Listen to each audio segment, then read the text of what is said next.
Okay, good morning students. Today we are going to start the topic that is in biology, that is the biotechnology and its application. This topic that is very important to you all as well as for the human being also, so that this topic is very important, and we also know that the vaccination is going in the school. It is necessary to all students that after the vaccination they will be allowed to the school campus. Otherwise, you will not be allowed to sit in the classes. And the government has also called you to the vaccination certificate of all the students to submit it on Monday. So that's all for today. So that we are going to start the topic, that is the biotechnology. What is biotechnology? In a previous chapter we have discussed about that. हमने previous chapter में इसके बारे में बताया भी था आपको कि बायोटेक्नोलॉजी है क्या. It is a technique of a recombination of a DNA. Means we can say that it is a genetic engineering at a genetic level. किसी जेनेटिक लेवल पर जब उसमें टेक्निक या रिकॉम्बिनेंट डीएनए टेक्नोलॉजी के द्वारा जब हम क्या करते हैं, डीएनए को एक दूसरे मॉडिफाइड डीएनए के रूप में उसको यूज़ करते हैं, जिससे कि आने वाली जो पीढ़ियां हैं उसमें क्या हो, इस तरह से मॉडिफिकेशन हो जाए कि वो हमारे लिए बेनिफिशियल हो जाए. So that technique is known as a biotechnology. ऐसे टेक्निक को हम बोलते हैं biotechnology. What the area of research. इनके एरिया ऑफ रिसर्च कौन कौन से है, कहाँ कहाँ इनका रिसर्च में कहाँ कहाँ बायोटेक्नोलॉजी का यूज़ किया जाता है. So we will just discuss about that. The first one that the providing the catalyst as a microbes के फॉर्म में हमने पढ़ा भी था. Biotechnology as used as a microbes.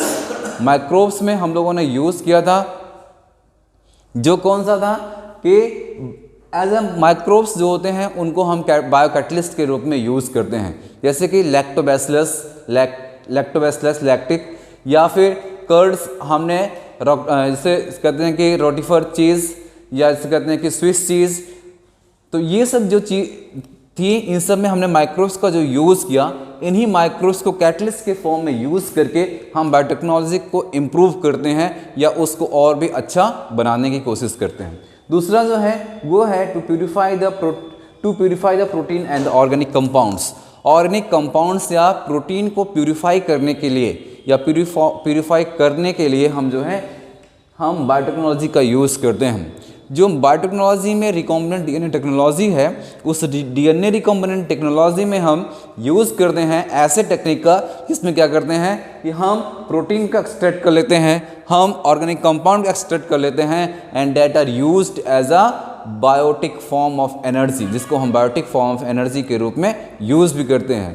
As we all know that nowadays you can see many type of medicine, just they are in the form of a protein tablets, or they are in the form of a protein capsules, or they are also in the form of organic compounds, या उनको organic compounds के रूप में separate करके हम उसको medicines के form में use करते हैं.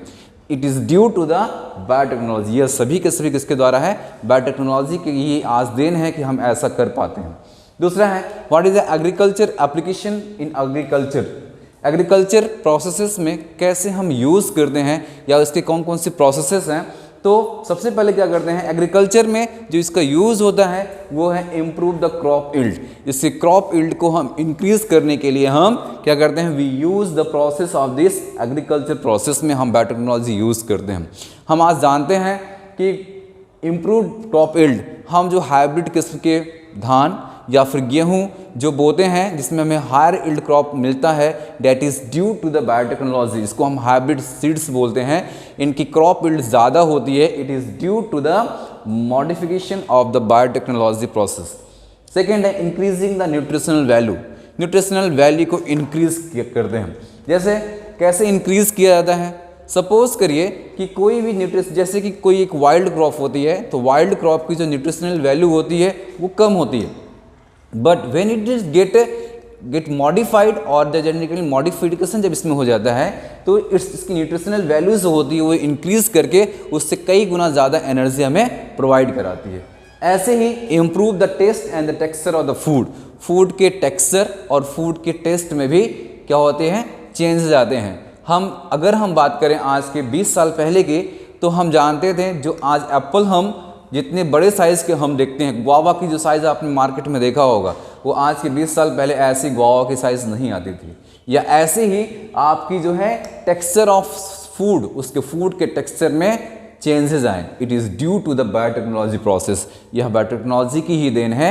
ऐसे ही एप्पल्स की जो क्वालिटीज़ हैं आज हम जानते हैं, या ऐसे रिसर्चेज हैं, लगभग 55 qualities of sea of apples can be get seen और produced, that is due to the about its taste. इसके टेस्ट के हिसाब से इनको अलग अलग कैटेगराइजेशन किया गया है। It is due to the biotechnology process.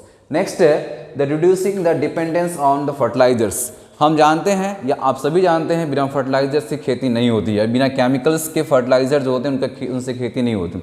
लेकिन होता क्या है, जब हम बायोटेक्नोलॉजी के सीड्स का यूज़ करते हैं तो they require a less amount of seed. इनको थोड़ी सी मात्रा में फर्टिलाइजर्स की रिक्वायरमेंट होती है, और ये रिक्वायरमेंट जो होती है, जब इसको फुलफिल करने के लिए इसकी डिपेंडेंसी जो होती है वो धीरे धीरे ख़त्म होने लगती है। हम ऑर्गेनिक कंपाउंड्स या ऑर्गेनिक ह्यूमस का यूज़ जब करने लगते हैं तो they reduce the property of this using of this fertilisers. Next है the production of the vaccine from the crops. Crops ये आज के दुनिया के सबसे इम्पॉर्टेंट टॉपिक है। इसका आज का सबसे इम्पॉर्टेंट टॉपिक है, या याद कर सकते हैं, production of the vaccine from the crops. Crops से वैक्सीन का फॉर्मेशन करना।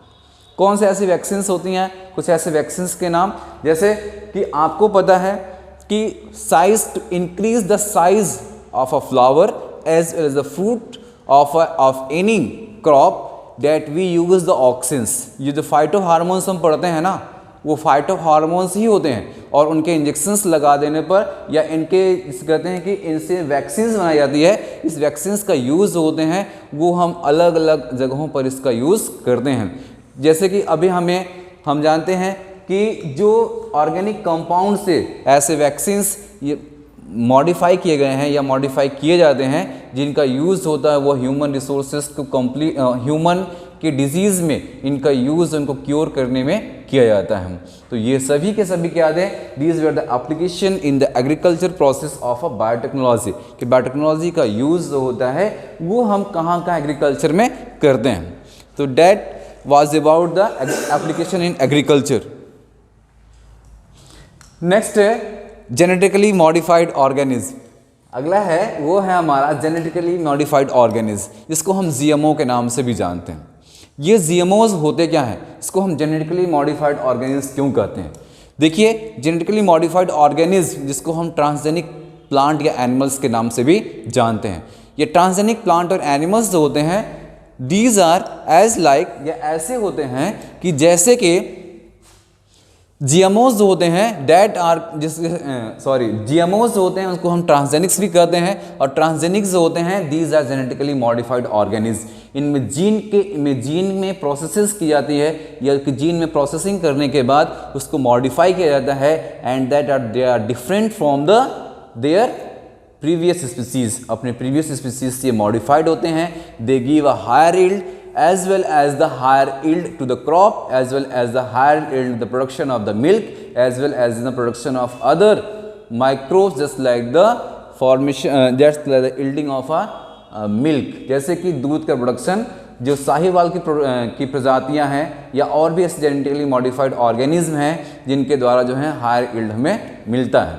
तो ये सभी के सभी क्या थे, जेनेटिकली मॉडिफाइड ऑर्गेनिज्म होते हैं, जिनको रिकॉम्बिनेंट डीएनए टेक्नोलॉजी के द्वारा, किसके द्वारा, डीएनए रिकॉम्बिनेंट डीएनए टेक्नोलॉजी के द्वारा, जैसे कहते हैं इंटीग्रेटेड रिकॉम्बिनेंट डीएनए टेक्नोलॉजी के द्वारा जो है ऐसे ट्रांसजेनिक प्लांट या एनिमल का फॉर्मेशन किया जाता है।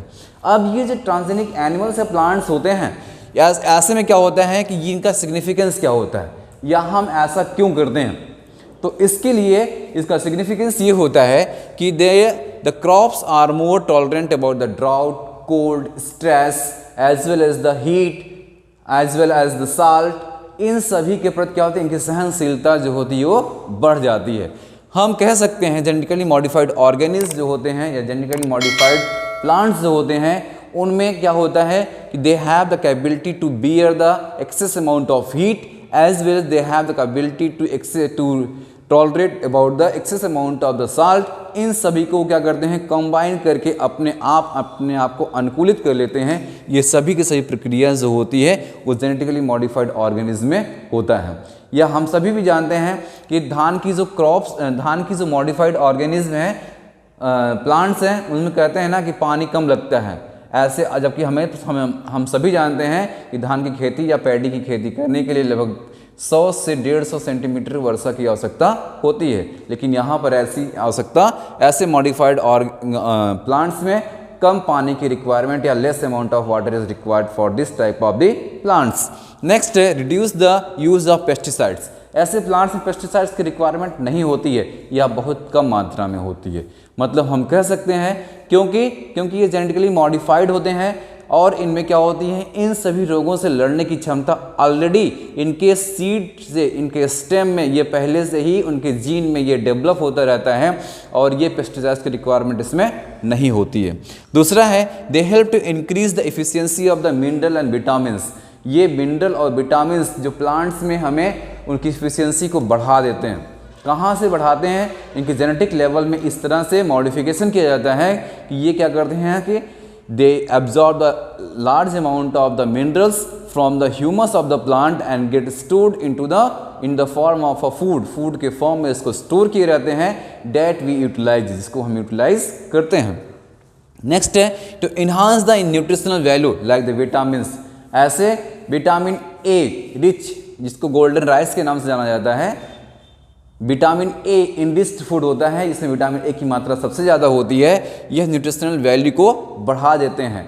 इसी तरह से नेक्स्ट इसका है कि इसका सिग्निफिकेंस ये होता है they supplies the alternative resource of energy to the industries in the form of energy as well as in the form of pharmaceuticals. जैसे कि दवाओं के रूप में या फिर फ्यूल्स के रूप में इसका यूज़ जो होता है वो हम करते हैं अल्टरनेटिव रिसोर्स ऑफ एनर्जी के फॉर्म में, या यह कह सकते हैं कि ये जो होते हैं वो सभी के सभी जो हैं एक अल्टरनेटिव सोर्स ऑफ एनर्जी के फॉर्म में यूज़ किया जाता है। In this way we can see that these are the significance of GMO। ऐसे तो हमने सिर्फ 4 और 5 आपको बताएं, लेकिन ऐसे बहुत से ऐसे सिग्निफिकेंस है, बहुत से ऐसे उसके क्या कहते हैं उपयोग हैं इन जेनेटिकली मॉडिफाइड ऑर्गेनिज्म का। And nowadays we are totally dependent on this type of the genetically modified organism to get a higher yield in the plants as well as in the animals also.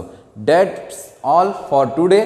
On the next topic we'll study about the, हम अगली topic में जो पढ़ेंगे वो होगा transgenic plants के बारे में। अब हम जब ट्रांसजेनिक प्लांट्स के बारे में, इसके बारे में जब अगली बार हम पढ़ेंगे तो इसमें हम आपको बताएंगे व्हाट इज़ बीटी कॉटन क्या है, या फिर जेनेटिकली मॉडिफाइड प्लांट्स क्या होते हैं। इन सभी के बारे में हम अगले नेक्स्ट टॉपिक में चर्चा करेंगे। So that's all for today. Thank you and wish you a happy day.